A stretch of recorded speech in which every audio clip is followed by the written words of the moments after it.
ગુજરાત સરકારના મહેસૂલ વિભાગ દ્વારા ખાસ કરીને સુરેન્દ્રનગર જિલ્લા કલેક્ટર શ્રી મારફત જિલ્લા શિક્ષણાધિકારી કચેરીને અત્યાર સુધીમાં 97 શાળાઓ શિક્ષણ વિભાગે મંજૂર કરેલ છે।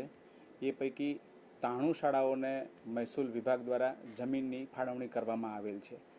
એટલે કલેક્ટરશ્રી દ્વારા ઘણી બધી એવી શાળાઓ છે, એ શાળાઓ અંતરિયાળ વિસ્તારમાં છે, જ્યાં નાગરિકો અને પ્રજાલક્ષી અભિગમ દાખવીને અમને 93 જેવી શાળાઓને જમીન ફાળવી છે।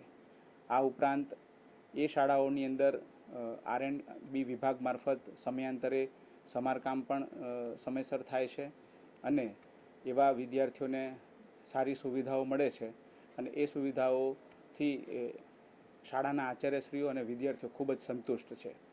જે 3 શાળાઓ બાકી છે એની જમીનની કાર્યવાહી પણ હાલ ચાલુ છે અને ટૂંક સમયમાં પણ એ અમને ફાળવી આપવામાં આવશે એવી આશા છે।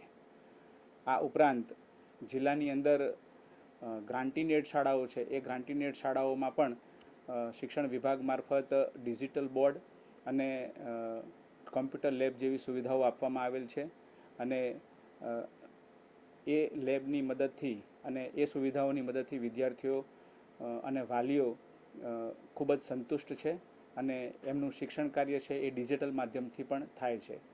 શાળાના શિક્ષકો છે એ ડિજિટલ માધ્યમથી પણ શિક્ષણ કાર્ય કરી રહ્યા છે અત્યારે।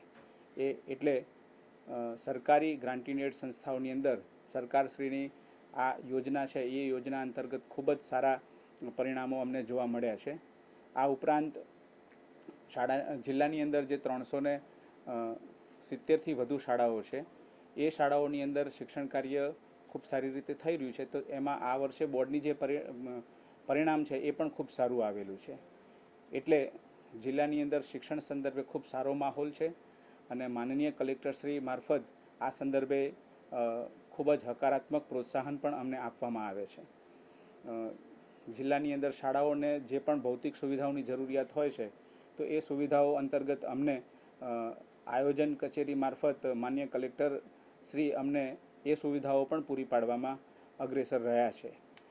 વિવિધ તાલુકાઓની વિવિધ શાળાઓની અંદર RO પ્લાન્ટ હોય કે પછી ટ્યુબવેલ હોય કે પછી સ્માર્ટ ક્લાસ હોય, તો આવી અનેક સુવિધાઓ અમને મહેસૂલ વિભાગ મારફત પૂરી પાડવામાં આવેલી છે।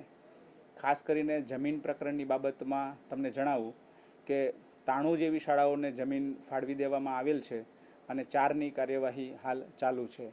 આગામી સમયમાં બીજી નવી શાળાઓ પણ જો મંજૂર થઈ છે અને એની કાર્યવાહી પણ અમે તુરંત કરવાના છીએ।